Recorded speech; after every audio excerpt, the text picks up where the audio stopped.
छोटी होती जाती है। उत्तर प्रदेश में जब एक डिसीजन आया तो मुझे इस साइंस की समझ ने बहुत मदद की। यूपी की गवर्नमेंट ने एक डिसीजन लिया कि अजान नहीं देने देंगे, लाउड स्पीकर्स को नीचे उतार देंगे। इस बात से मैं बहुत मायूस हुआ। समरकंद में मैंने ये बात जब समझाई तो उन्होंने मुझे बताया कि क्या ऐसी अजानें होती हैं जैसे हमारे समरकंद और बुखारा में होती हैं? मैंने कहा नहीं, अजानें ऐसी होती हैं जिसको सुनने वाले का दिल, चाहे वो ईमान वाला ही क्यों ना हो, मैं अपने रब के सिवा किसी से नहीं डरता, इसलिए सच बोल रहा हूं, हम अजानें ऐसी देने लगे थे कि सुनने वाले को वो नागवार गुजर रही थी। सुनने वाला महसूस करता कि ये अजान बहुत ही कर्कश आवाज में दी जा रही है। इस वजह से जिस रब ने चोच में दांत नहीं दिए, जिस रब ने चारपायों को फैला दिया, उसने हमसे अजान देने का हक भी उत्तर प्रदेश में छीन लिया। इस वजह से जब इस प्रोग्राम की डेट मुझसे मांगी गई तो मैंने हर काम छोड़कर आने का सोचा, क्योंकि दिन में 5 मर्तबा अगर किसी मुसलमान का किसी गैर मुस्लिम से पहला पाला अगर पड़ता है तो वो अजान से है। और यकीन मानिए, दुनिया के एक सबसे बड़े बॉक्सर की ये सच्ची कहानी है जो आज रात को आपको गूगल करके पढ़ना है। दुनिया का जो सबसे बड़ा बॉक्सर था, वर्ल्ड चैंपियन, उसका नाम आज मोहम्मद अली है। उसने कन्वर्ट होने से पहले एक अजान सुनी थी। उस अजान ने उसके दिल में इतना सुकून दिया था कि उन्होंने आगे बढ़कर कलमा पढ़ लिया था। आपकी मस्जिदों में क्या होता है? आपके बारे में इतनी बुराइयां की गई हैं कि कोई आपके मस्जिद में आकर देखेगा नहीं, लेकिन आपके मस्जिद में क्या होता है, इसका एक छोटा आधार कार्ड आपके मीनारे से निकलने वाली ये आवाज है। अगर ये आवाज खूबसूरत है तो लोगों को करीब लाएगी, अगर ये आवाज बहुत खूबसूरत नहीं है तो लोगों को दूर करेगी।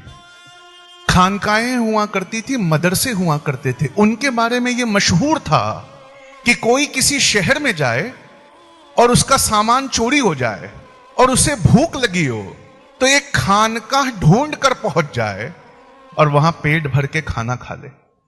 आज 2024 में ये बातें गुरुद्वारों के लिए मशहूर है। आपकी खानकाहों की शानदार चीजें अब किसी और ने ले ली है। लफ्जों का असर वाइब्रेशंस के जरिए हमारे खून पे, हमारे दिमाग पे और हमारे दिल पर बहुत गहरा होता है। इसकी एक मिसाल मैं देना चाहता हूं ताकि बात समझ में आए कि अजान अच्छी देना क्यों जरूरी है।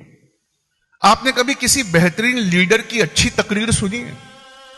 वो तकरीर स्टेज पर से दे रहा है, आप उससे बहुत दूर बैठे हैं, लेकिन वो लफ्जों के चयन को ऐसे करता है और अपने लफ्जों को अदा ऐसे करता है कि सुनने वाले का ब्लड प्रेशर बढ़ जाता है, उसकी सांसें तेज हो जाती है, उसके दिल में एक कुछ वक्त के लिए ये आता है कि मुझे अपनी कौम के लिए, अपने समाज, अपने देश के लिए कुछ करना है। ये अजानें जब मस्जिदों से पुकारी जाती हैं, कई लोग कारोबार में बैठे होते हैं, सामने वाला उन्हें दुनिया की पट्टी पढ़ा रहा होता है, वो कन्विंस हो जाते हैं, वो बस अब उसके साथ एग्री करने वाले होते हैं, तब तक कान में आवाज आती है, अल्लाहु अकबर, अल्लाहु अकबर, अशहदु अन ला इलाहा इल्लल्लाह, नहीं है कोई माबूद सिवाय अल्लाह के। मत घबरा। वो अजान के उन लफ्जों को सुनकर उसके जहन और कल्ब में ऐसा असर होता है कि अगर वो गलत चीज है तो वो मना कर देता है। कितने लोग हैं, हम बचपन से, अपनी गवाही तो कम से कम दे सकते हैं, चलो झूठ नहीं बोले, तुम्हारी कौम का नरसंहार हो रहा है, अब तो सच बोलो। क्या बचपन से कोई शरारत करते वक्त या कोई गुनाह की तरफ बढ़ते वक्त जब अजान की आवाज कान में आती तो क्या हम गुनाहों से नहीं रुक जाते थे? क्या हम वो शरारत नहीं छोड़ देते थे? क्या हम टीवी और ड्रामे को नहीं बंद कर देते थे? जब अजानों की आवाजें ऐसी होती हैं, एक पूरी नस्ल बड़ी हो रही है जिनको अजानों से कुछ लेना देना नहीं है। और